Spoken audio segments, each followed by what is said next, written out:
Meus amados irmãos, hoje nós vamos concluir a meditação deste capítulo tão rico, o capítulo de número 3, e vamos, a partir do versículo 8 até o versículo 16, nós vamos ver a instrução de Paulo quanto ao diaconato.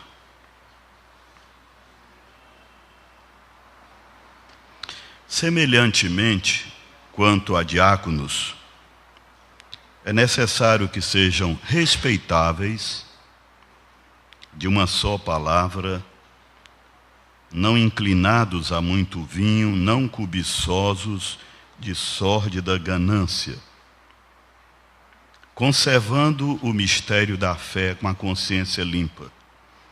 Também sejam estes primeiramente experimentados, e se mostrarem irrepreensíveis, exerçam o diaconato. Da mesma sorte quanto a mulheres, é necessário que sejam elas respeitáveis, não maldizentes, temperantes e fiéis em tudo. O diácono seja marido de uma só mulher e governe bem seus filhos e a própria casa. Pois os que desempenharem bem o diaconato alcançam para si mesmo justa preeminência e muita intrepidez na fé em Cristo Jesus. Escrevo-te estas coisas, esperando e ver-te em breve, para que, se eu tardar, fiques cientes de como se deve proceder na casa de Deus, que é a igreja do Deus vivo, coluna e baluarte da verdade. Evidentemente, grande é o mistério da piedade. Aquele que foi manifestado na carne, foi justificado em espírito, contemplado por anjos, pregado entre os gentios, crido no mundo, recebido na glória. Amém. Meus irmãos, todo o propósito da epístola de Paulo a Timóteo, essa primeira epístola, é exatamente o versículo 15. Como se deve proceder na casa de Deus. Essa epístola vai responder à sua pergunta: como eu devo me comportar na casa de Deus?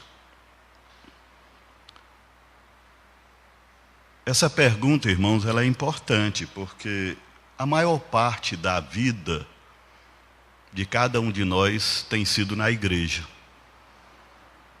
A nossa vida está ligada à igreja. Na verdade, é a nossa própria identidade. Somos homens de igreja. E a igreja, ela é a casa de Deus. Nisto está a sua grandeza. A casa de Deus. A família de Deus. Cada um de nós não é membro apenas de uma igreja. Cada um de nós é filho e filha de Deus. Somos irmãos e irmãs uns dos outros. E esta casa de Deus, irmãos, ela tem regras de funcionamento. Eu me lembro que uma noite eu estava hospedado com uma família americana na Virgínia, lá nos Estados Unidos, e eu vi aquela família em torno da televisão e eu senti vontade de me aproximar. E quando eu fiz o movimento de ir para onde aquela família estava, o meu sobrinho disse: tio, não vá, porque esse é um momento deles. Se eles convidarem o senhor vai. Mas não se aproxime, porque o americano gosta muito de estar só com a família.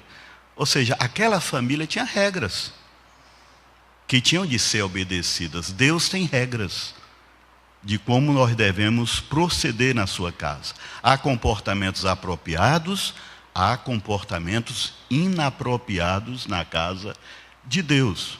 E Paulo, ele está nos dizendo do porquê ele escreveu o que escreveu. Se no primeiro capítulo ele escreveu a importância da doutrina,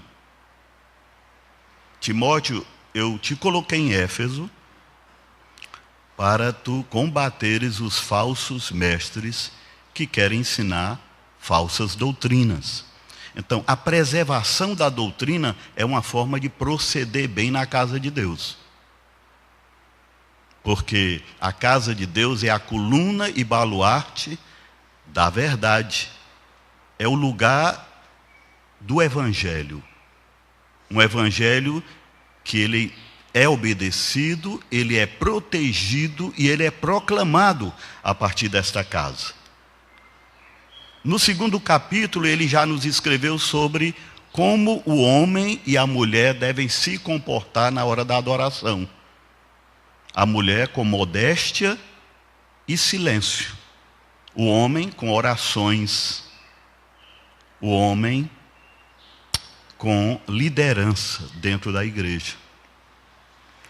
E no capítulo 3, ele vai nos dizer que o procedimento passa não somente pela doutrina e pela adoração, mas também pela liderança da igreja. De como nós vemos essa liderança, de como essa liderança se comporta.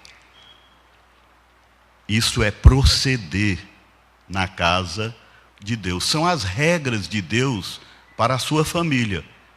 São as suas regras. Portanto, é preciso que a gente entenda que ninguém vai se comportar na casa de Deus à sua maneira, nem de qualquer maneira. Ele vai se comportar na casa de Deus à maneira de Deus.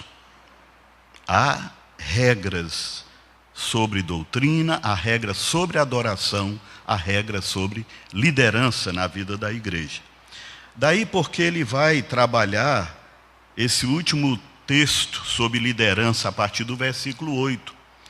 Quando ele diz, semelhantemente, quanto a diáconos, é necessário que sejam respeitáveis, de uma só palavra, não inclinados a muito vinho, não cobiçosos de sórdida ganância.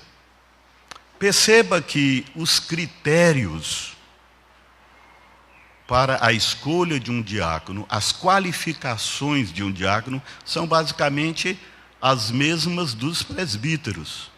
Ele tinha nos dito que o presbítero ele tinha de ser irrepreensíveis.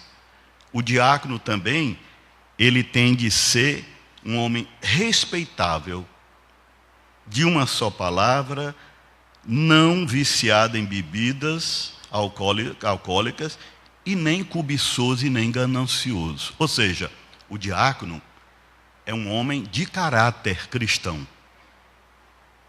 É um homem de caráter cristão. Note que Deus não seleciona os seus homens tomando como base currículo. Olha, quem tem os melhores currículos entrega ao conselho da igreja para serem diáconos e presbíteros. Não é esse o critério. O critério é primeiramente de caráter moral. Esse é o primeiro critério.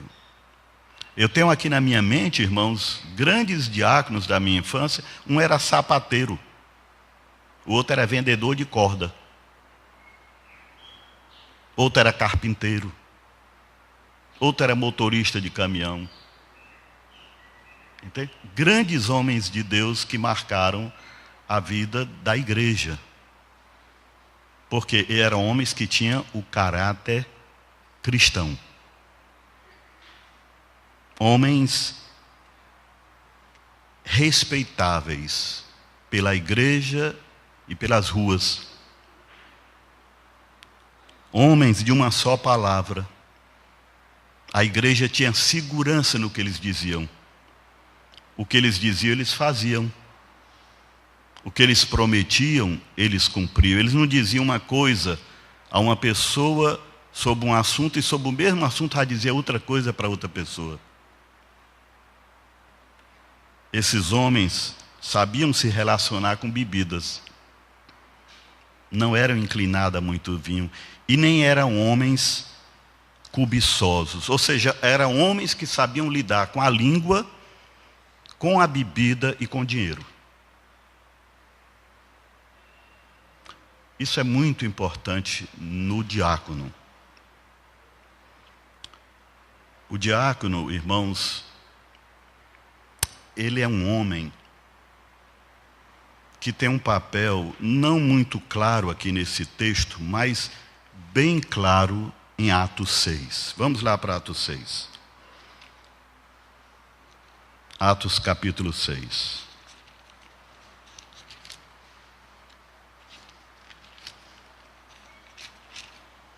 Atos capítulo 6.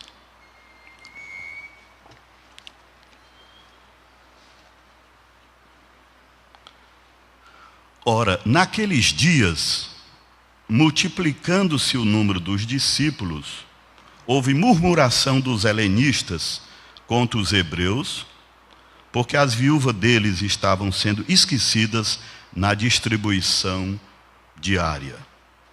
Então os 12 apóstolos convocaram a comunidade dos discípulos e disseram: não é razoável que nós abandonemos a palavra de Deus para servir as mesas. Mas, irmãos, escolhei dentre vós 7 homens de boa reputação, caráter, cheios do Espírito de Deus, cheios de sabedoria, aos quais encarregaremos deste serviço. E quanto a nós, nos consagraremos à oração e ao ministério da palavra. Olhem bem, nessa época não existia presbíteros na igreja. Nós estamos aqui dentro da igreja de Jerusalém. Uma igreja cuja liderança eram os apóstolos. E esses homens estavam cuidando de 3.000 novos convertidos. Era um trabalho muito grande, cuidar 12 de 3.000, não acham? Muita gente. E surgiu um problema naquela igreja. Entre os convertidos havia talvez centenas de viúvas. E os apóstolos, eles não estavam conseguindo atender todas as viúvas como deveriam ser atendidas. Aí surgiu a primeira crise na igreja. Não é? Um grupo dizendo: nós estamos com as nossas viúvas sendo preteridas. E aí os apóstolos disseram o seguinte: precisamos criar um grupo de homens para cuidar dos necessitados. Mas não vai ser uma força-tarefa temporária, que a gente vai criar, vai fazer o serviço, vai ser desmontado e vamos seguir em frente. Não. Era um ministério que chegava para ficar. Um oficial que surgia na vida da igreja. Foi assim que surgiram os diáconos. Qual era o papel dos diáconos? Servos da igreja. Qual a finalidade? Atender às necessidades materiais da igreja. O povo de Deus tem alma, o povo de Deus tem corpo. Os presbíteros atenderiam às necessidades da alma. Os diáconos às necessidades do corpo. Os diáconos então vinham para facilitar a vida dos presbíteros. Entendem isso? Os presbíteros iam continuar se dedicando o quê? À oração de intercessão, ao ensino da palavra, ao governo da igreja, para que eles tivessem liberdade de exercer esse governo espiritual, este ensino espiritual, esta oração intercessória. Os diáconos chegaram para fazer a outra parte que os apóstolos não deveriam se dedicar, porque senão perderiam o foco. Entende? Então, o que está sendo dito aqui é: não há distração, não vamos perder o foco. Vamos continuar fazendo o que Deus nos entregou. E agora um novo tipo de oficial, um novo grupo de homens, os diáconos, vão chegar e vão fazer esse papel. Eu gosto de pensar na junta diaconal como servindo a 3 mesas. A mesa do pobre, a mesa da comunhão e a mesa do conselho. Esse é o papel dos diáconos. Ele serve essas 3 mesas dentro da igreja. E quando isso acontece, irmãos, a igreja volta a ter paz e a igreja cresce. Porque são ministérios complementares. Entendeu? Ministérios complementares. Um vai fazer o que o outro não pode fazer, ou do contrário, ficará sobrecarregado. Então, esse era o papel dos diáconos, um papel de socorro, um papel de caridade para com os pobres. Imagine que os presbíteros ficassem à porta da igreja recebendo vocês, preparassem a Santa Ceia, recolhessem as ofertas, fizessem a contagem das ofertas, distribuíssem cestas básicas, visitassem os enfermos, os encarcerados e os idosos, etc, etc. Sobrecarregaria. Então, são ministérios que se complementam, mas são diferentes. E o fato dele ser um servo da igreja não impede, ou melhor, não dispensa que ele tenha as mesmas qualificações que o presbítero tem, com exceção do ensino e do governo. Certo? Então, olhem bem, voltando ao texto de 1 Timóteo. Semelhantemente, quanto a diáconos, é necessário que sejam respeitáveis, de uma só palavra, não inclinados a muito vinho, não cobiçosos de sórdida ganância. Meus amados irmãos, vocês todos os domingos aqui presenciam um fato. Os diáconos recolhem a oferta e os dízimos. E eles se dirigem para um determinado lugar, que eu não vou dizer para não descobrirem. E lá, com uma pessoa, que eu não vou dizer o nome para não descobrirem também, fazem a contabilização e o registro disso tudo. Note que é uma atividade meio assim, feito na surdina. Por isso é que esse homem não pode ser um homem de sórdida ganância. Entendeu? Ele não tem problemas com dinheiro. Como não tem problemas com bebida, como não tem problema com a língua.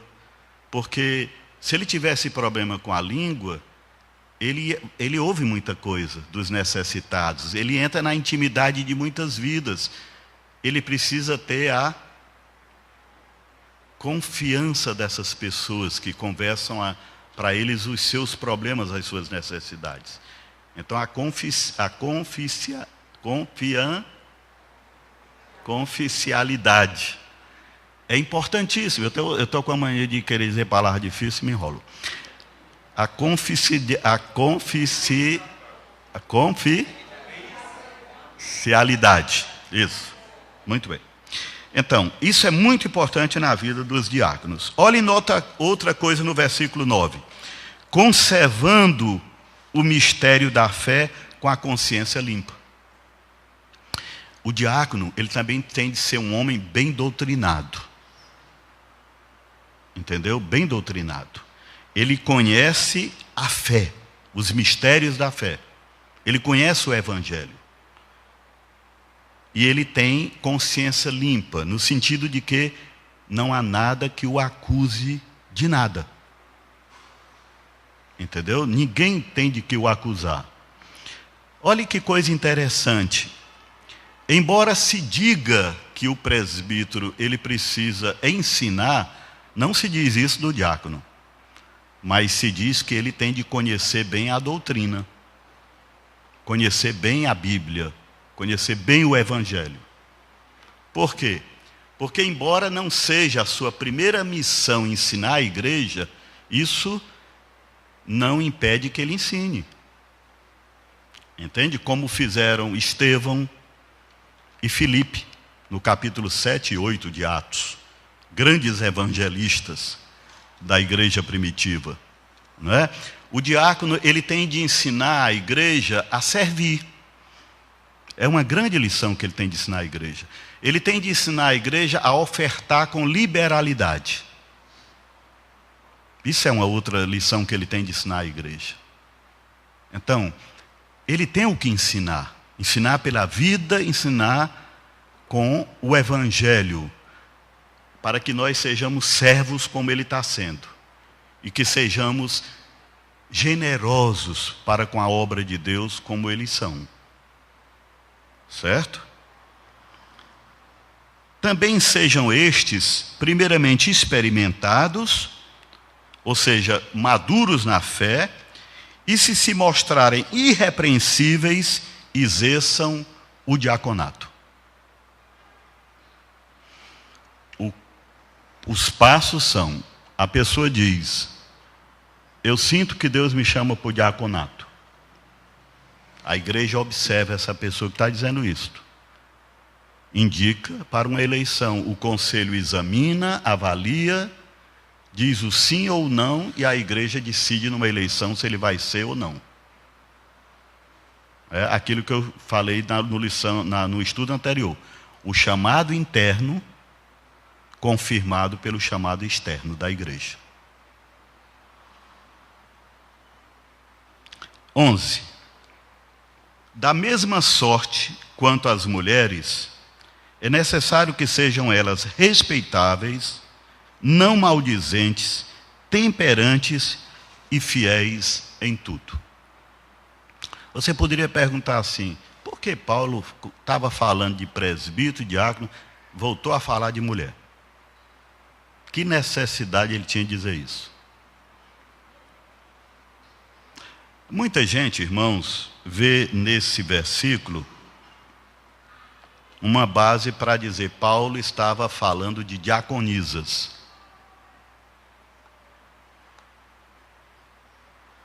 Ou Paulo está falando das mulheres dos diáconos.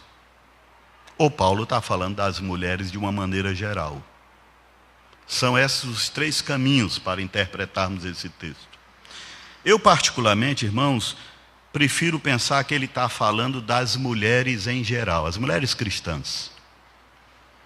Que elas também servem, elas exercem o serviço de um diácono, mas não são diaconisas. Essas que também servem a igreja, sem o ofício, que elas sirvam com respeito, sem maldizer, porque a tarefa não é fácil, são muitas as demandas.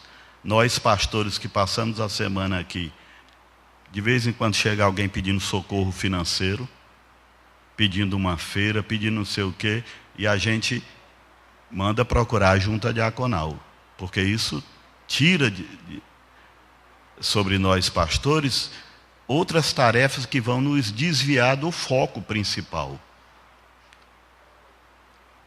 Elas sejam temperantes e fiéis em tudo.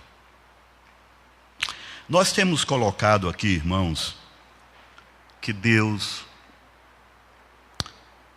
Ele disse que o modo de proceder na sua casa é através de uma liderança masculina. Eu tenho dito isso aqui, porque a Bíblia diz. O que é essa liderança masculina? Oficiais de igreja. Tem de ser homens. Todos os demais serviços e dons da igreja estão franqueados para as mulheres, menos a liderança na forma de oficialato. Diácono, homem; presbítero, homem. Foi assim que Deus estabeleceu a liderança da sua igreja. Como se deve proceder na casa do Deus vivo. É uma liderança masculina nos oficiais. Isso não quer dizer que a mulher não pode exercer qualquer outro cargo, receber qualquer outro dom e ter o seu ministério dentro da igreja, menos nesses 2 cargos. Ok? Eu tive a curiosidade de entrar em sites de igrejas americanas com mulheres pastoras. E busquei no sermonário delas alguma mensagem nesses textos. Encontrei 3. Todas elas defendem o pastorado delas, dizendo que esses textos de Paulo, eles são textos para uma época que não suportava o ministério feminino, que não estava preparado para o ministério feminino. Ou esses textos, eles estão culturalmente condicionados a uma época. São textos para uma igreja. Na minha opinião, elas estão dando opiniões pessoais sobre a palavra de Deus. E elas estão dizendo que a palavra de Deus, ela é condicionada pela cultura da época. Quando a palavra de Deus é contracultural, é transcultural. É uma palavra para todas as épocas. Entendeu? Assim é a palavra de Deus.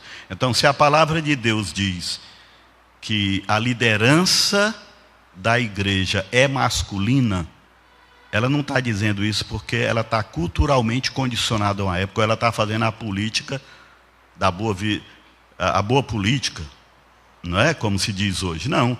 Eu lembro a vocês que Paulo fala como apóstolo, inspirado pelo Espírito de Deus, e ele fala autoritativamente. Quando ele diz que as mulheres aprendam em silêncio e não exerçam lideranças de homem, é porque esta era a vontade de Deus, não era a vontade de Paulo, não era a opinião de Paulo. Entende?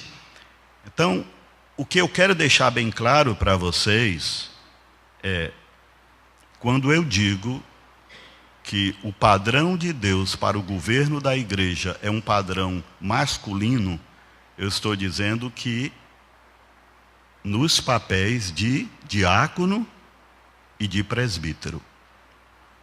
Isso é importante. Numa época em que a igreja está ficando muito feminina. Infelizmente, os homens estão muito retraídos, muito caladinhos. E as mulheres estão assumindo as coisas. Mas o modelo de Deus para a liderança da igreja é masculino. Ok? Então, para mim, ele não está falando de mulheres diaconisas aqui, nem está falando de mulheres de diácono, como ele não falou de mulher de presbítero. Ele diz apenas o quê? O diácono é um homem de caráter, o diácono é um homem de fé madura, aí ele diz, o diácono é um homem de família, versículo 12. O diácono seja marido de uma só mulher. Se ele for solteiro, ele tem de ser casto. Se ele for casado, ele tem de ser monogâmico. O que está sendo dito aqui é, o diácono tem de ser um homem fiel aos votos do matrimônio. Marido de uma só mulher. Se for adúltero, não pode ser diácono. Se adulterar, é afastado do diaconato.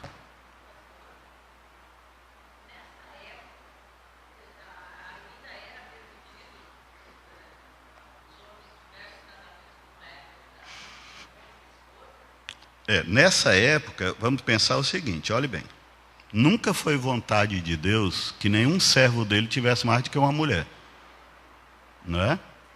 Embora isso aconteceu culturalmente, mas nunca você encontra um ensino na Bíblia que o casamento não seja monogâmico. Mas será que Paulo está falando isso em função da tradição que os homens podiam casar com outras mulheres? Não, porque isso não era regra, era exceção. Eu não penso que isso era regra, isso era exceção. E numa sociedade pagã, onde havia licenciosidade e havia essa coisa da poligamia também, mas Paulo está dizendo, na igreja de Deus há uma regra. É que o homem de Deus, ele vai viver pela palavra de Deus. Na verdade, se você for olhar, todas essas qualificações, elas se resumem numa palavra. Tem de ser um homem segundo o coração de Deus. Isso é que ele tem de ser. Então, ele tem de ser homem de uma só mulher e governar bem seus filhos. Ou seja, ele é um bom esposo e é um bom pai. E ele disciplina a sua casa, não é? Na disciplina de Deus. E aí no versículo 3 tem uma promessa para os diáconos, pois os que desempenharem bem o diaconato alcançam para si mesmos justa preeminência, serão reconhecidos pela igreja, espiritualmente respeitados pela igreja, como eu citei esses homens do meu passado, e muita intrepidez na fé em Cristo Jesus.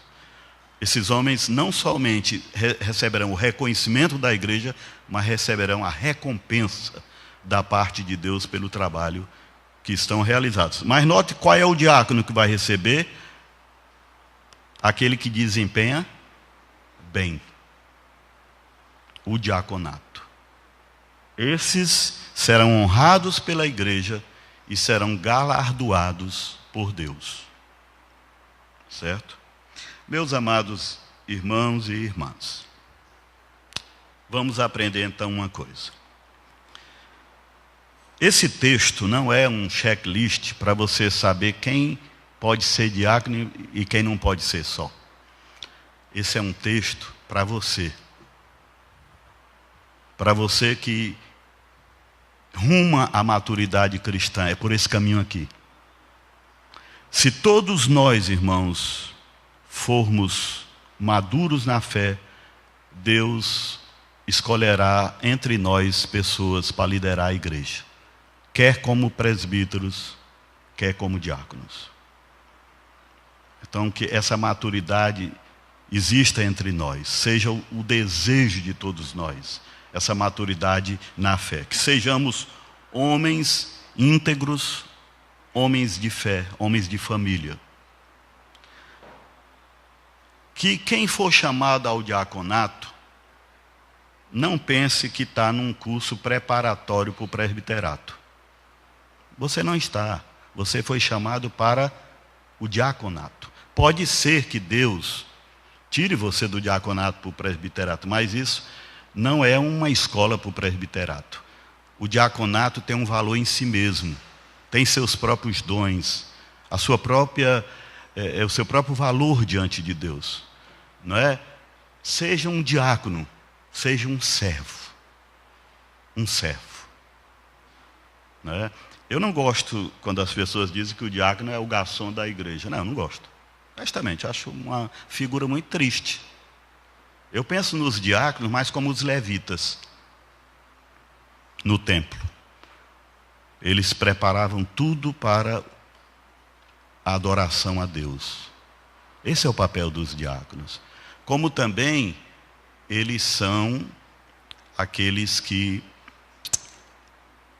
irão ao encontro das necessidades físicas da igreja, fazendo um atendimento espiritual. O diácono é um servo da igreja. Essa é a lição maior que eu acho. O diácono complementa o trabalho do presbítero. Ele não pode disputar com o presbítero. Entendeu? São ofícios diferentes. mas devem andar juntos para o serviço da igreja. A liderança da igreja deve estar próxima da igreja e a igreja próxima da liderança.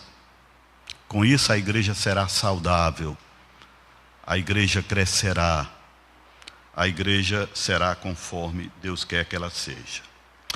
No versículo 16, que eu vou usar possivelmente como o texto do meu sermão domingo à noite, vocês devem estar com saudade, né? Nunca mais eu preguei domingo à noite, mas é porque eu não ando bem de saúde. Eu peço ao reverendo Ricardo que pregue esses domingos. Mas domingo eu volto, talvez com esse texto, versículo 16. Evidentemente, grande é o mistério da piedade. Que mistério é esse? Esse mistério que está com a igreja. Ela é coluna e baluarte da verdade. Esse é esse mistério, que já foi mistério para nós, mas Deus revelou esse mistério em Cristo Jesus, o plano da salvação. Então, como proceder na igreja de Jesus Cristo? Seja como Ele. Seja como Ele. Sirva como Ele serviu. Ele lavou os pés dos discípulos e disse: vocês viram o que eu fiz? Façam também. Porque no reino de Deus, o menor é o maior. Né? Você é grande, não porque você tem um grande número de pessoas que servem você, mas porque você serve um grande número de pessoas. E é assim que você é grande no reino de Deus. Então, este Jesus, ele foi manifestado na carne humildemente. Ele foi justificado em espírito quando ressuscitou. Durante a sua vida toda ele foi contemplado e servido por anjos. Ele foi pregado entre todos os povos. Ele foi crido no mundo e hoje ele está na glória. É esse evangelho que a igreja tem. Ela é coluna e baluarte da verdade de Deus. Como se deve proceder na igreja de Deus? Cuidando da doutrina, aceitando as diferenças de gênero que Deus colocou dentro da sua igreja. Homem tem um tipo de papel, mulher tem outro tipo de papel. E principalmente, adorando a Deus. Não é como Deus quer que adoremos. Então, doutrina, adoração e governo, quando são bem exercidos, atendem à exigência de Deus do bom procedimento na sua casa. Como se deve proceder na casa de Deus? Proceder engloba todo tipo de comportamento aqui dentro. Esse comportamento é ditado pelas Escrituras Sagradas. Meus amados irmãos, uma palavra final para a liderança, os diáconos e os presbíteros. Eu li certa vez de um pastor bem idoso, que estava oficiando a ordenação de oficiais. Ele olhou para eles e disse o seguinte: Salomão edificou o templo com pedras preciosas e com ouro. Deus constrói a sua igreja com barro. Humildade, irmãos. Humildade diante de Deus é o grande segredo para um serviço fiel. Deus quer homens e mulheres fiéis na igreja. Deus quer diáconos e presbíteros fiéis na igreja. O nosso exemplo é Jesus Cristo, o servo por excelência. Que nós nos espelhemos nele, não é? E entendamos que Deus nos chamou não para sermos servidos, mas para servirmos. Essa é a vontade de Deus para nós. Que Deus nos abençoe, irmãos.